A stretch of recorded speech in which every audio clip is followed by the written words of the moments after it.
શ્રી ગણેશાય નમઃ. માતા સરસ્વતીને નમઃ. સત્સંગ સાગર યુટ્યુબ ચેનલમાં આપ સૌનું હાર્દિક સ્વાગત છે. આજે આપણે આ વિડીયોમાં સાંભળવાના છીએ પવિત્ર પુરુષોત્તમ માસની અમી ધારા 7મી મુનિવ્રત. દેવવ્રત નામે એક બ્રાહ્મણ હતા.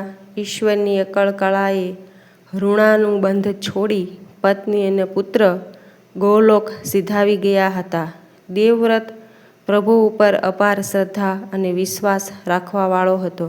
વ્રત નિયમ ઉપવાસ કરતો. ઉંમર થઈ ગયેલી એટલે શરીર કૃશ થઈ ગયેલું. ચાલી શકાય નહીં, અપવાસ એકટાણા થઈ શકે નહીં.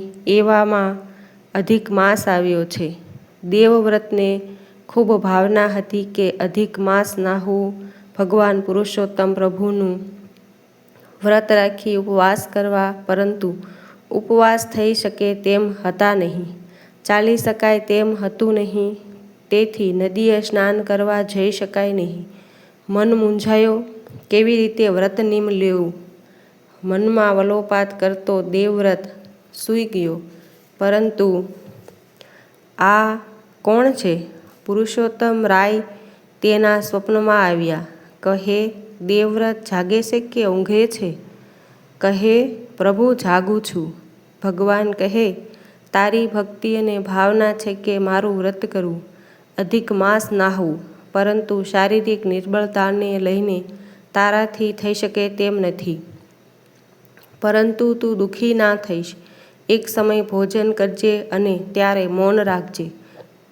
બને તો આખો દિવસ મૌન રાખવાનું, કાંઈ બોલવાનું નહીં. મૌન રહીને જ સર્વે કાર્ય જે થઈ શકે તે કરવા. મૌન રહીને મારા નામનો જપ કરવો.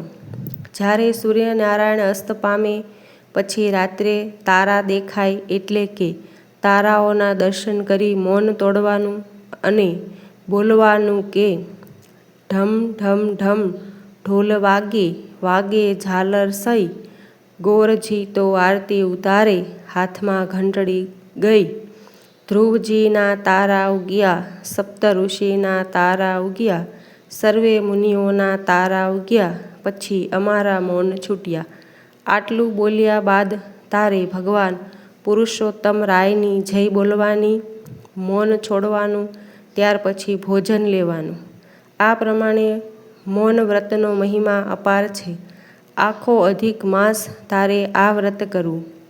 આમ ભગવાનના કહેવા પ્રમાણે દેવવ્રતે 30 દિવસ સુધી મૌન વ્રત કર્યું. છેલ્લા દિવસે પુરુષોત્તમ પ્રભુના મૌન વ્રત પૂર્ણ કરી ઉજવણું કર્યું છે. દાન દક્ષિણા આપ્યા છે. બ્રાહ્મણોને ભોજન કરાવ્યા છે. આમ ભગવાનના કહ્યા પ્રમાણે વ્રત કરવાથી બ્રાહ્મણ અંતકાળે પ્રભુના વિમાનમાં બેસી ગૌલોક પ્રભુધામમાં ગયો છે. બોલો પુરુષોત્તમ રાયની જય.